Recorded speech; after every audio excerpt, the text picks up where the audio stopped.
the Aeropress or the pour over. One is totally tubular and the other, well, quite conical. But they both make coffee. So what's the difference? Which one is better? Or more importantly, which one's better for you? Let's go make a few brews and find out.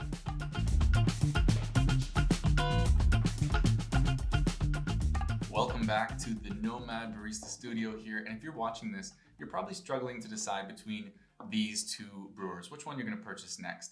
Or maybe you have both and you want to know which one you should pull out the next time your friends come over so you can impress them with your brewing skills. Well, whatever the reason, today we are going to do a brew off, sort of a side-by-side brew of the iconic Aeropress and the classic Hario V60. And I want to go through sort of my standard recipe for both, something that's similar enough to do a proper comparison, show you some of the main differences, of course the benefits, and leave you with a sense of which one is going to be right for you. So grab our papers, and let's get into it.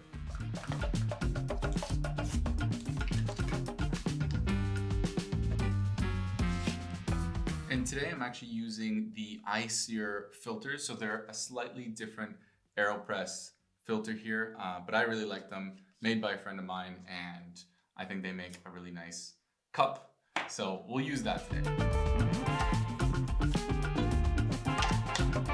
So throughout this process, I'm going to do my best to use as much of the same variables as I can. For example, using the same coffee. This is a Mexican coffee, and measuring out the exact same ratio for each of our brews here. So 15 grams. And I'm going to grind it all up right now using the same grind size as well.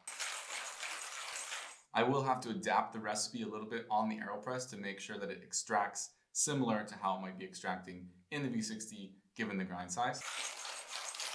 And I've even kept the materials more or less the same. As you can see with the Aeropress, it's very plasticky. This is the plastic Hario V60, but of course the V60s and different pour overs come in a range of different styles. So of course you can get the ceramic one too.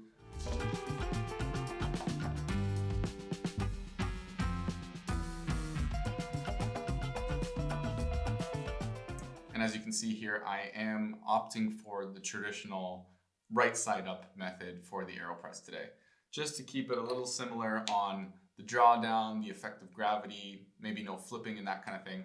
But the one thing I will have to change is the water temperature. And that is because the Aeropress, we're brewing in a column here. It's a tube. And so it keeps in a lot of the heat, especially the plastic. It's very good at kind of retaining that heat. Whereas the pour over, or V60 in this case, is very open. And so a lot of that heat does escape as it goes up. That's why you can get away with quite a bit higher brew temperatures. And so we'll try to compensate as best we can by changing it a few degrees and dropping it in this case for the Aeropress. But let's line it up and pour away. Got my water here. This one is at 93 degrees Celsius. And I have a recipe that I like to use, sort of my standard recipe, but the same ratio. So 15 grams of coffee to 225 milliliters of water. Same is gonna go in here, and then we'll press it through. I've been opting for a really nice slow pour here as per Lance Hedrick's recommendation. Try my best to do around 6 milliliters per second, which is a fun challenge. 225 mils. Put this on. I haven't done any special stirring or anything, but I do need to continue with this. So this is a 1 minute bloom with a really nice slow pour, not much agitation, all the way up to 225. And then now is the perfect time to come over here to the Aeropress, and I'll give it one little swirl, not too much agitation, and a nice slow press. So I'm at 1 minute and 30 seconds now. As this drips down, it's probably going to line up quite similar to the time that we have going on the pour over. I don't really mind pushing through the air. It also makes it a little bit easier to dispose of the puck later. But that is 2 minutes. We are at 2 minutes and 30 seconds on the pour over here. And there it is, the V60 pour over versus the Aeropress. Let's get these off and try them out. Moment of truth.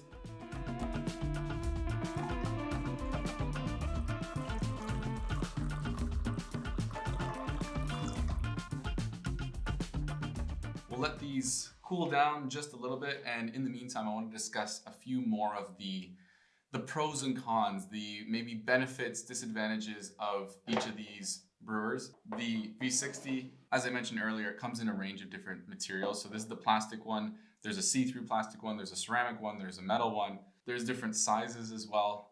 But I find that the challenge with this is that it doesn't really compact down very well. Of course, if it's the plastic one, it fits in your luggage. It's not that breakable, but it can be a little bit hard to maneuver around a few different things. You can't really put a grinder on the inside, but it's still durable. Maybe you can stuff some clothing on the inside or something like that. This is not as versatile in terms of brew recipes as the Aeropress itself. As you saw, we used pressure to press down the coffee, and so we tried to replicate as much as possible the recipe we're using in the V60 for this instance, but you can make a much stronger brew. You can leave it in there a lot longer, then press it down very quickly, or leave it very short, but use the pressure and the agitation to extract more. And so, as you know, there's Aeropress championships around the world trying to find different combinations, different recipes to make the best Aeropress. So it's much more versatile that way, and you can make a much stronger brew